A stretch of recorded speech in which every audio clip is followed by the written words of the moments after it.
Welcome to Healthy Minds. I'm Dr. Jeff Borenstein. Everyone is touched by psychiatric conditions, either themselves or a loved one. Do not suffer in silence. With help, there is hope. Today on Healthy Minds, what is resilience? It started based on our work in studying the causes of depression and PTSD to develop new treatments and understand those conditions. And we felt that if we could understand resilience, why some people rise above difficulties in their life, that might help us understand the conditions that I just mentioned and develop new treatments. That's today on Healthy Minds. This program is brought to you in part by the American Psychiatric Association Foundation, the John and Polly Sparks Foundation, and the New York State Office of Mental Health. Welcome to Healthy Minds. I'm Dr. Jeff Borenstein. We all face adversity at different times in our life, and some of us, unfortunately, may experience serious trauma. How do we develop resilience in order to better deal with these situations? Today I speak with leading researcher, Dr. Dennis Charney. Dennis, thank you for joining me today. You're welcome. What is resilience? There's a couple of definitions of resilience. One is if you've been traumatized in some way and you develop post-traumatic stress disorder or depression or other problems, but you recover. That's resilience. Another definition is you've been traumatized or experienced a lot of stress in your life and you don't develop issues related to depression and post-traumatic stress disorder and things like that. So those are two definitions that are used commonly. You've studied resilience. Tell us a little bit about the research you've done and what you found out about. Yeah, so let me tell you, why we decided to study resilience. And this has been a team effort. My close colleague, Steve Southwick, has been working with me for like 30 years in studying resilience. It started based on our work in studying the causes of depression and PTSD to develop new treatments and understand those conditions. And we felt that if we could understand resilience, why some people rise above difficulties in their life, that might help us understand the conditions that I just mentioned and develop new treatments. So we decided to study resilient people, and along the way we got to meet incredible people that ultimately we admired and changed their own life. So what's the secret sauce? What did you find out about these people who are so resilient? So we started out with a blank slate ourselves, and we wanted to learn from the people that we saw as being resilient. And along the way, we've met some incredible people that we came to admire, even emulate, and it changed our lives. So let me give you some examples of the people that we studied. POWs from Vietnam, Navy SEALs, members of the Special Operations Team in the U.S. Army, victims of natural disasters like earthquake in Pakistan, individuals that had to face poverty and physical and sexual abuse, even people who were born with congenital physical abnormalities and rose above them. So those are some examples. And we started with a blank slate. We wanted to learn from those people. How did they do it? How did they even experience growth based on their trauma? And common factors ultimately came to light in our research. So tell me about some of those factors that you discovered. So ultimately we came up with roughly 10 factors.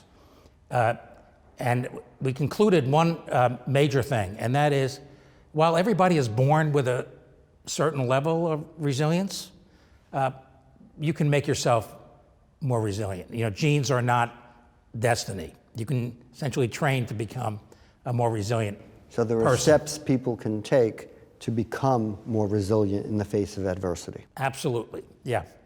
So here are some of the factors. One is optimism, positive attitude. Now that might seem obvious. Some people seem to be born with the glass half full, but others are not. So you can work at helping people be more optimistic. And it's not what you might call Pollyanna optimism. That is optimism that is not justified. And so you need to develop other skills to be optimistic in the face of serious stress or trauma in your life.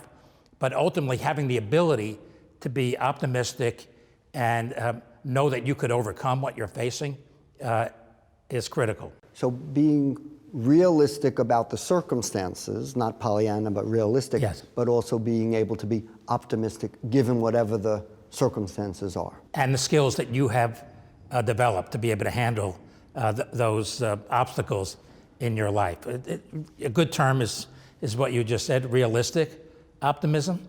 And in fact, among the most courageous of the POWs was Jim Stockdale.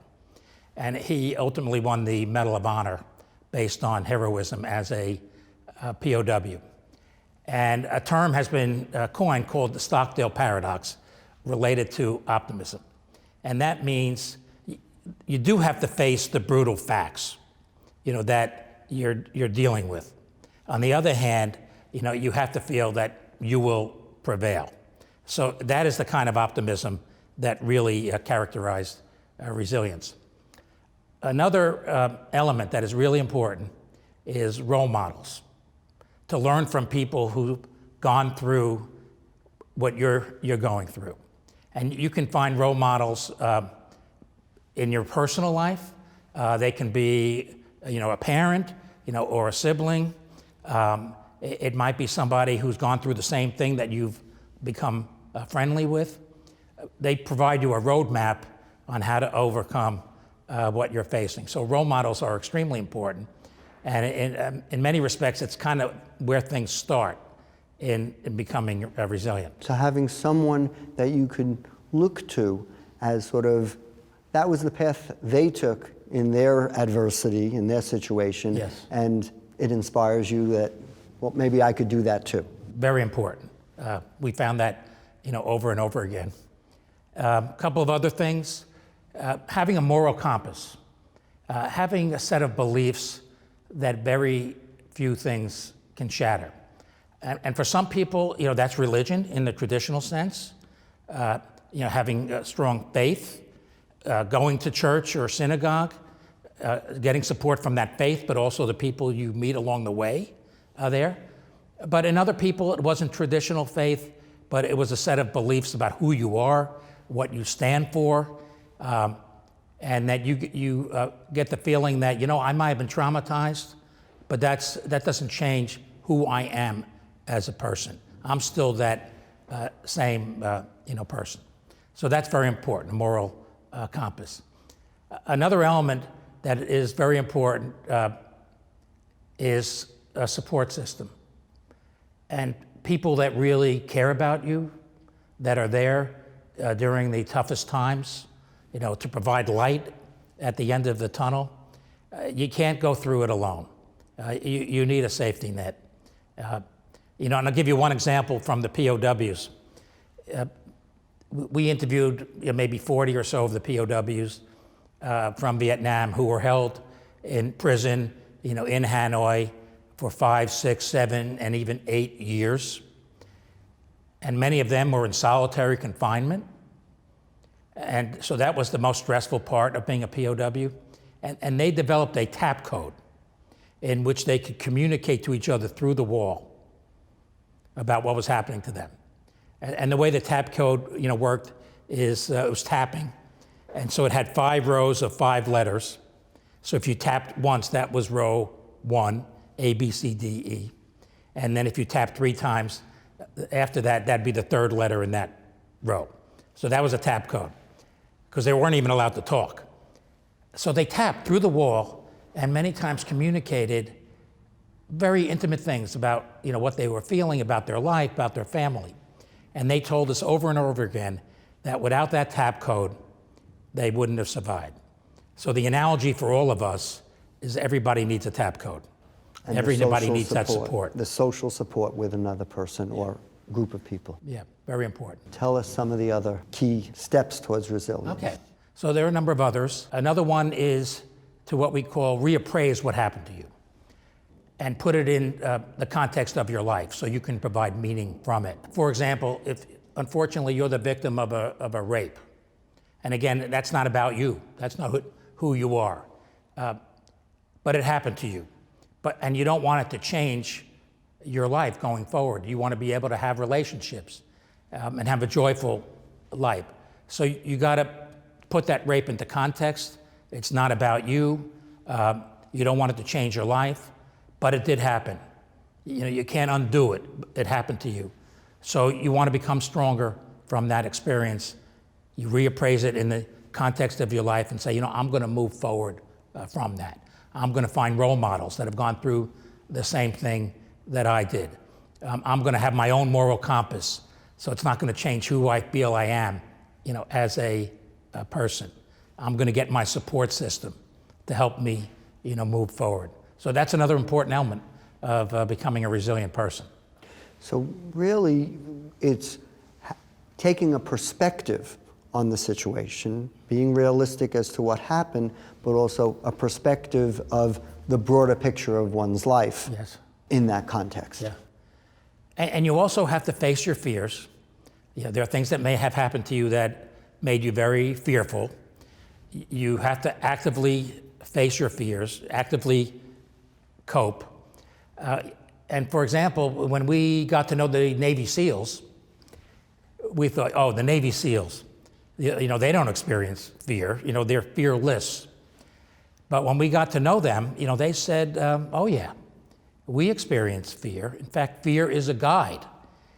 Fear can help you overcome failure. So you have to face your fears, but you do it in a way that's step by step.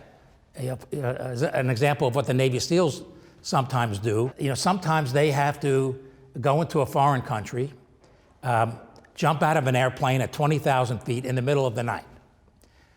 That's not easy. You don't do that as step one. You train to get to that point that you can jump out of an airplane in the middle of the night.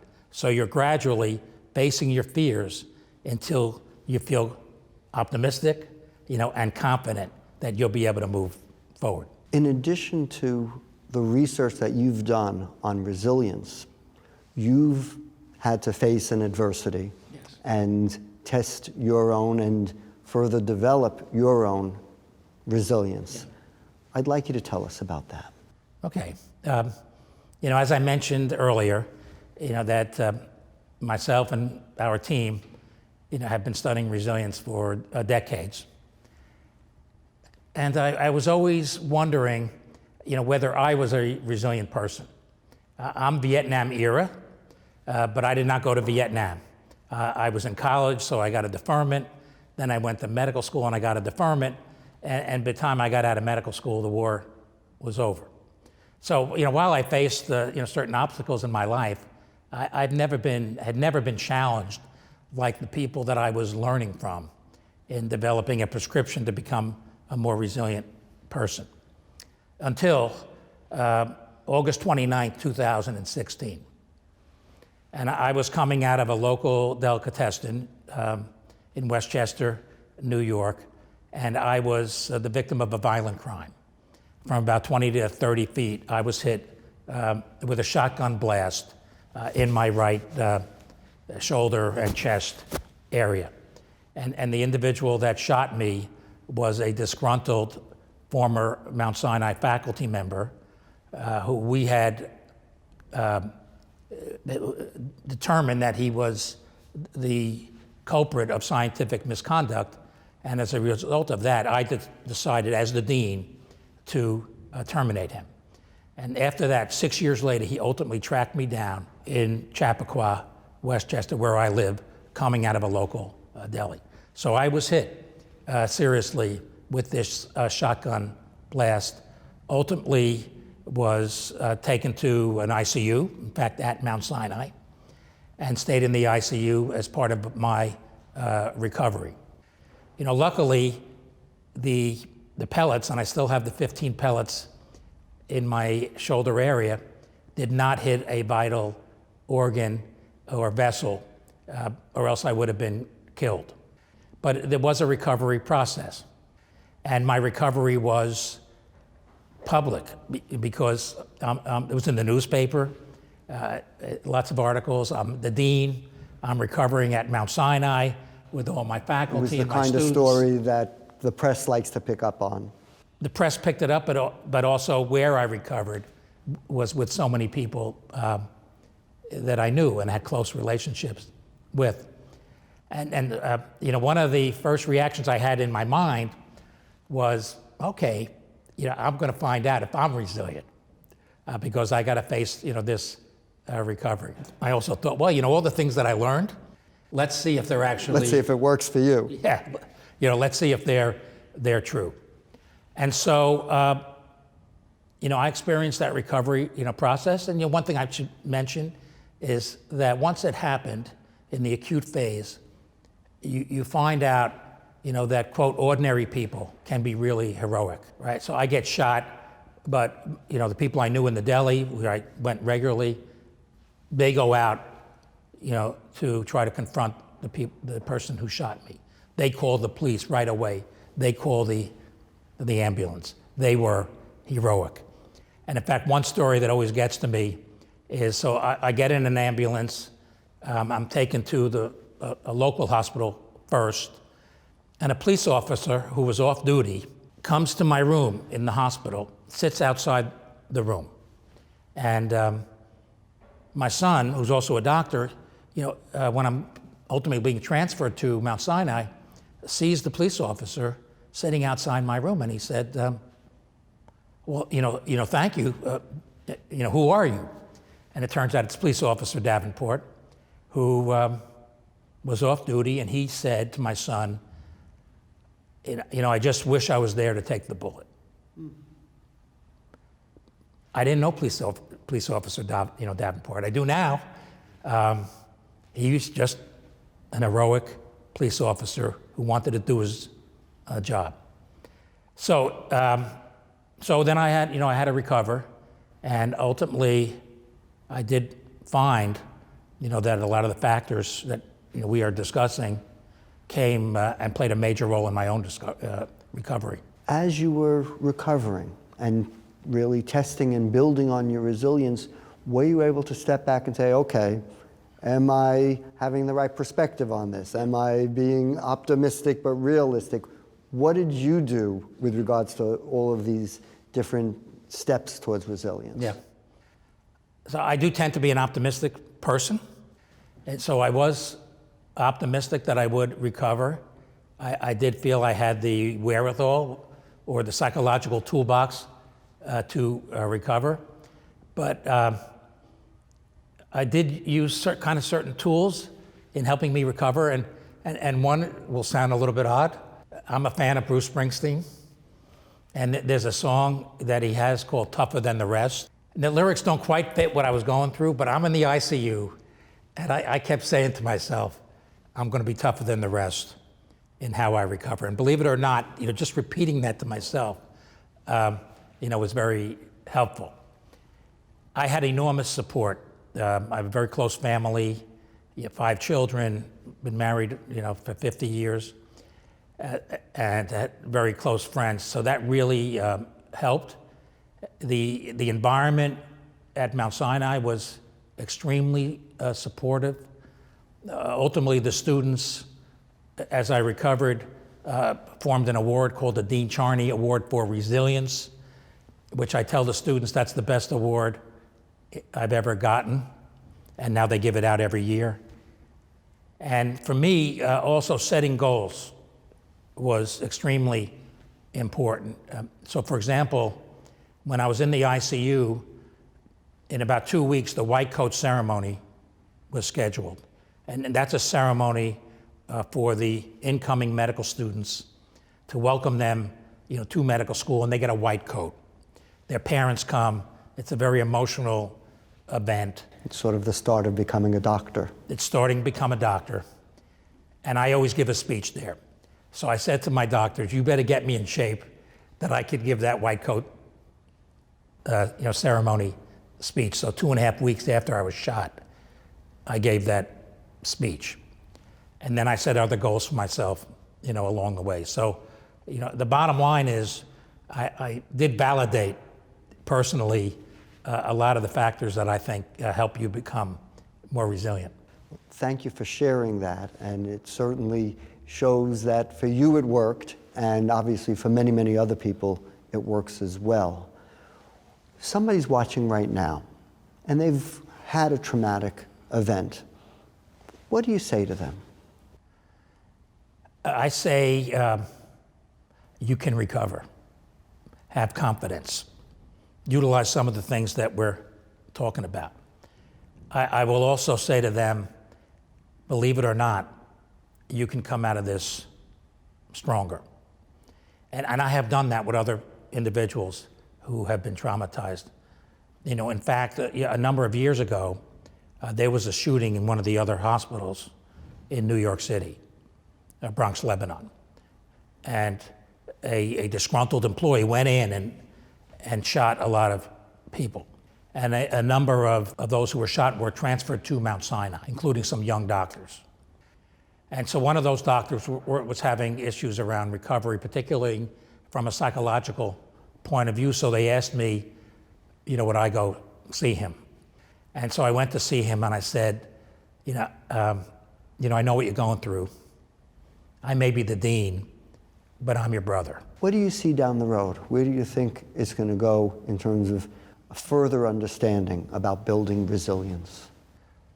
So one area that I'm particularly committed to relates to children.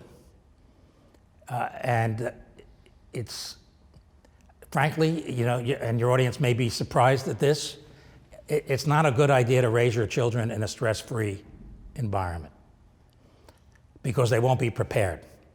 And I have permission to talk about my own kids in this regard. Go ahead. So my kids, I have 5 children.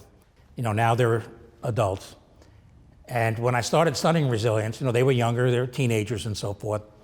And they noticed that I was a little tougher on them. Now, I didn't traumatize them, but I would work to put them a little bit out of their comfort zone, so that they would develop skills on how to handle stress.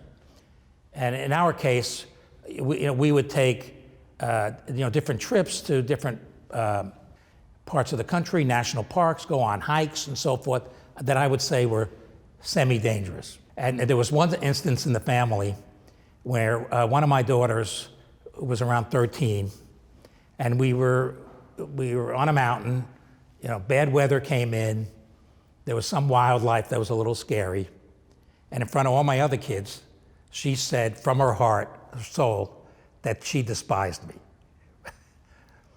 And so, okay, but that didn't stop me with her. And over time, she became very confident woman. And what does she do now as a mother and a professional and so forth? She goes to Yellowstone National Park in winter. So you can help your children become more confident and being able to handle stress that inevitably everybody faces in their life. So I think it has implications. Resilience research has implications for how you raise your children. So a message to any parent watching now is you certainly don't want your child to, God forbid, be traumatized, but a little bit of stress and giving them some guidance to deal with it is a healthy thing, because ultimately we all face stress at some point. We all face it, and maybe stress is not the right word, but to put them in situations that are challenging, that's out of their comfort zone, so that they ultimately gain skills that are going to help them later in life. So I think that's a very important area that I think we can do more research on and make it part of teaching people how to be good parents. Dennis, I want to thank you for the work that you've done, for sharing that important information with us today, and also your personal experiences. Thank you so much. You're welcome. If you've experienced a serious traumatic event, or if you're having difficulty with some of the adversity that we all face in life, don't suffer in silence. There are ways to develop improved resilience. Remember, with help, there is hope.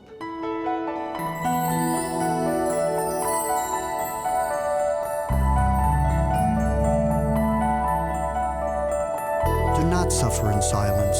With help, there is hope. This program is brought to you in part by the American Psychiatric Association Foundation, the John and Polly Sparks Foundation, and the New York State Office of Mental Health. Remember, with help, there is hope. Until next time, I'm Dr. Jeff Borenstein.